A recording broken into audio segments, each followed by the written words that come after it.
What's good, everybody? It's your boy Eddie here, and welcome back to the channel, and I hope you all are having a wonderful day. And for today's video, we actually have a very special sneaker, something that I have been anticipating for over a year now, because I think these initially released in Asia about like June of last year, but now in North America we actually are getting it. And a big shout out to my brother Shaz. Thank you so much, because he was able to actually get me this pair a little bit earlier than the release date. So big shout out to you, bro, for the big assist. And what we got here is none other than the Nike Dunk Low Setsubun. And guys, again, I have seen this sneaker since last year, and when I saw them, I'm like, yo, they're going to be a super hit. Surprisingly, the resale prices on this sneaker is not too bad. I think in my size it's about $155.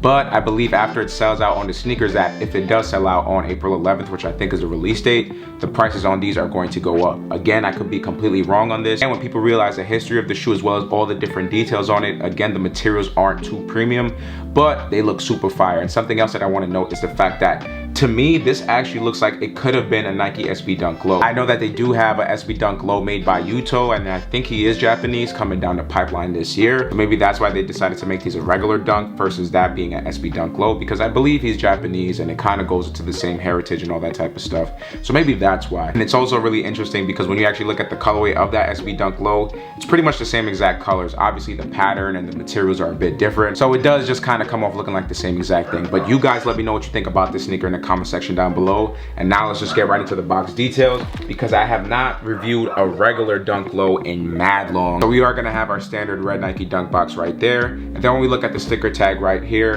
it does read off as Nike Dunk Low Premium, and the colorway shown is white onyx, court purple, and khaki. With this sneaker, I went with my true to size, which is a size 8. And once you open this right here, we just have our standard white wax tissue paper, which is pretty much nothing to talk about. And now in going into the history as well as the inspiration behind the shoe, as I mentioned earlier, it definitely does have to deal with a lot of Asian tradition, more specifically about the festival of Setsubun. To go into more detail about Setsubun, it is the first day of spring in the Asian country's old calendar, and an annual festival that is designed to get rid of bad fortune and spirits of the previous year. And it's often referred to as the Bean Throwing Festival, given that those that participate will toss out roasted soybeans out of their door or towards relatives that are adorned in demon masks. And something else to know about the inspiration behind the shoe is that when you look at this embroidery detail right here, this is actually Suno Daishi, and he is known as the Great Horn Master, and a figure that is believed to protect from evil and sickness.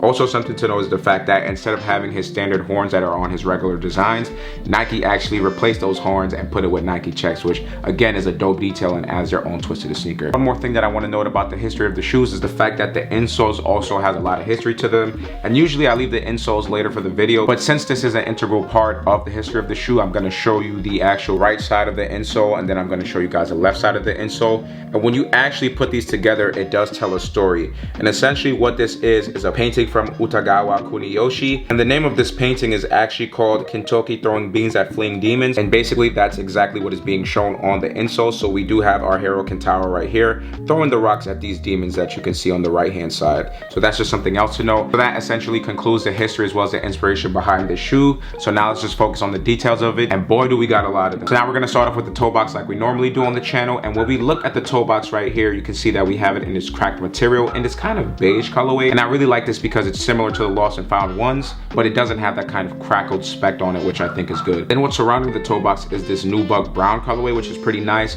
But another detail that I like about the mudguard is the fact that we do have a small Nike check right there, and it just adds an extra detail to the shoe, which is really nice. Then when we focus onto the eyelets of the top of the shoe, you can see that we have it in this gray nubuck material. Again, the nubuck isn't really that premium because it doesn't have that backstroke motion, but you know, it is what it is on that. It's not a huge deal.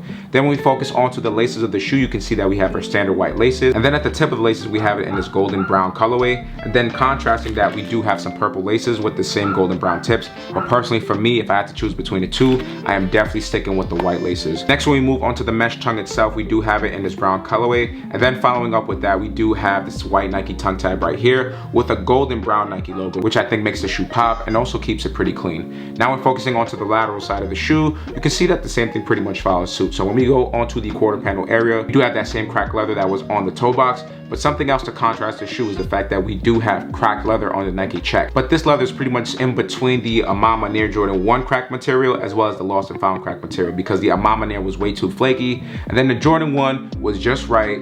And this one, it flakes a little bit, but it's not too bad. So I think it leans more onto the lost and found one, but it still flakes a little bit. Something else to note is the fact that we do have a panel under that, which is in that golden brown trim, and just adds a slight contrast to the Nike check itself.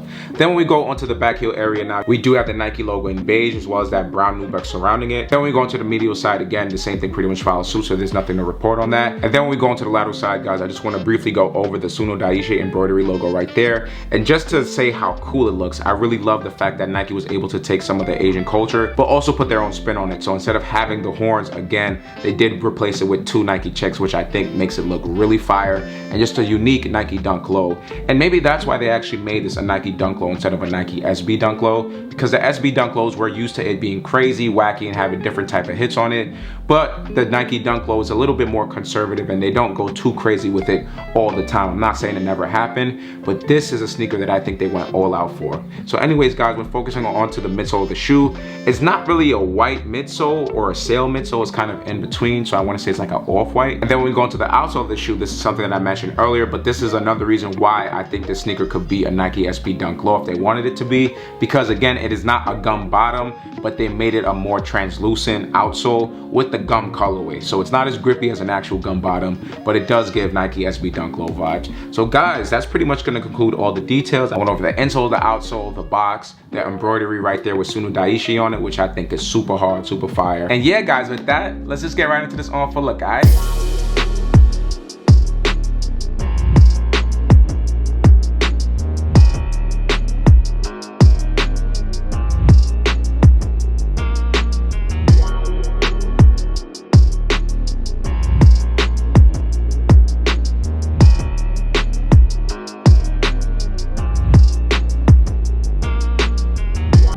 Y'all, so that's going to conclude the review as well as the on for look, and I hope you guys enjoyed this video as much as I did making it for y'all.